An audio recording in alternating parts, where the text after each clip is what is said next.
Kale Vire didn't wake up in a place that felt real. He woke up in a place that felt assembled. Like the world had been built quickly, without concern for whether it made sense to anyone living inside it. The streets stretched in directions that didn't obey logic. Buildings leaned subtly inward, as if they were trying to hear thoughts instead of words. Above it all, a pale circular glow replaced the sun, steady and unnatural, like something observing without blinking. In his hand was a map. He didn't remember taking it. He didn't remember owning it. Yet it felt strangely familiar, like something his mind had been forced to accept before it could resist.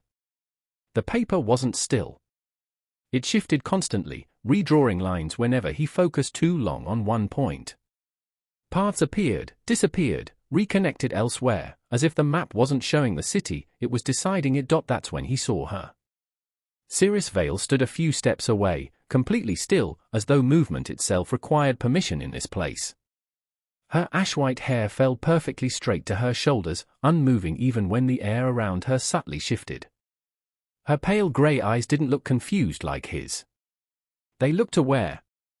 Like she had already accepted something Kale hadn't yet understood. "You're holding it wrong," she said softly. Kale looked down. The map had already changed again. And now it pointed directly at him. They began walking because standing still felt worse. In Eidolon Grid, stillness wasn't safety, it was exposure. Every step they took made the world respond slightly, like a system recalculating in real time. Sirius explained nothing quickly. Information in this place didn't arrive like explanations. It arrived like fragments you were expected to assemble yourself. "This city reacts," she said eventually. "Not to movement. To decisions." Kale didn't understand at first. Then the first intersection proved her right. Two streets. Identical in structure. But choosing one made the other slightly darker, slightly less real, as if it was being downgraded in existence.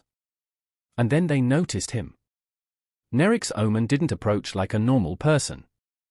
He appeared across impossible distances, standing where physics should have prevented him from being seen. Tall. Slim.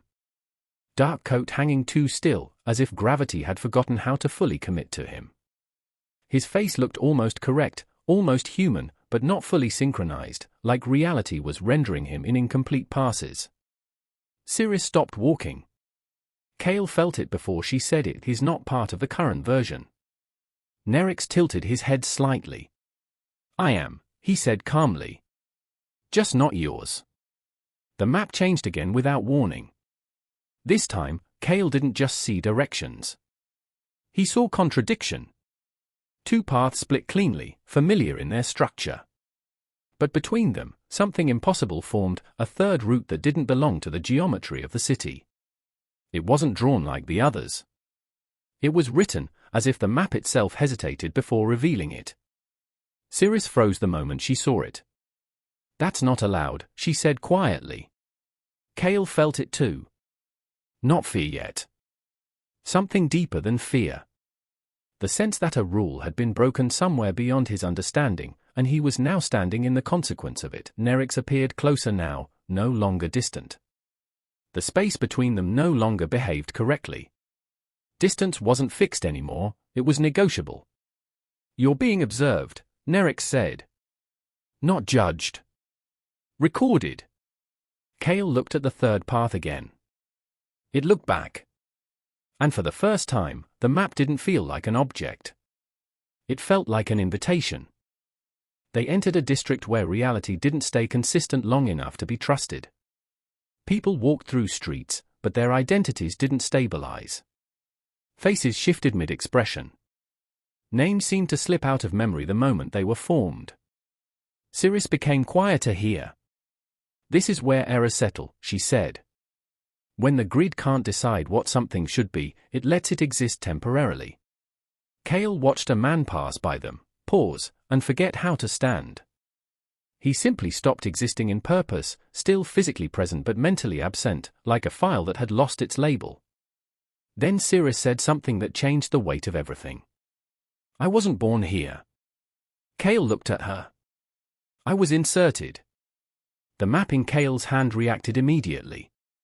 Lines trembled, then stabilized into something more structured, more deliberate. Like it was responding to her statement.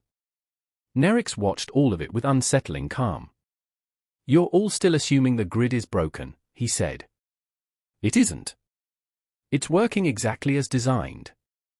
Nerix finally stopped appearing in fragments and began walking beside them.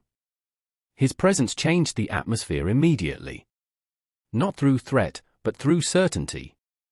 Like he understood something they were still learning to fear. "I've seen other versions of you," he said to Kale. Kale didn't respond. He couldn't tell if that sentence was metaphor or literal truth in this place. Nerix continued anyway. "Every decision you make here doesn't disappear. It branches. Somewhere else, another version of you continues from that point. Some of those versions survive longer than you. Some don't survive at all." Sirius looked at him sharply. "That's not how systems work." Nerix smiled slightly.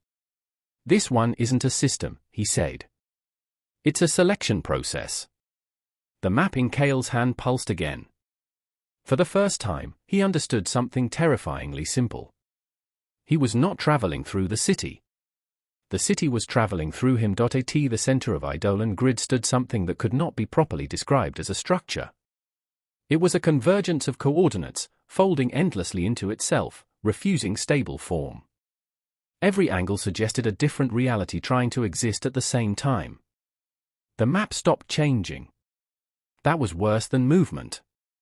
It displayed a final instruction. Sirius stepped back slightly, for the first time showing uncertainty. "If you interact with it," she said carefully, "you won't just affect the grid. You'll become part of its fixed output." Nerix stood still, watching Kale. "It already decided you," he said quietly. "You're just catching up." Kale looked at the map. Then at the structure. Then at Sirius and Nerix.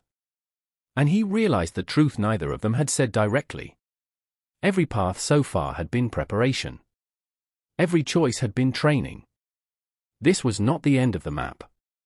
This was the moment the map stopped being external. Kale made the choice. There was no explosion. No collapse. No dramatic signal that something had changed. Instead, reality simply adjusted itself as if correcting an error that had existed too long. Sirius blinked once. And did not recognize him. Nerix was no longer standing where he had been. But his presence wasn't gone, it was redistributed, like a thought scattered across multiple versions of existence. The grid remained. But it felt quieter.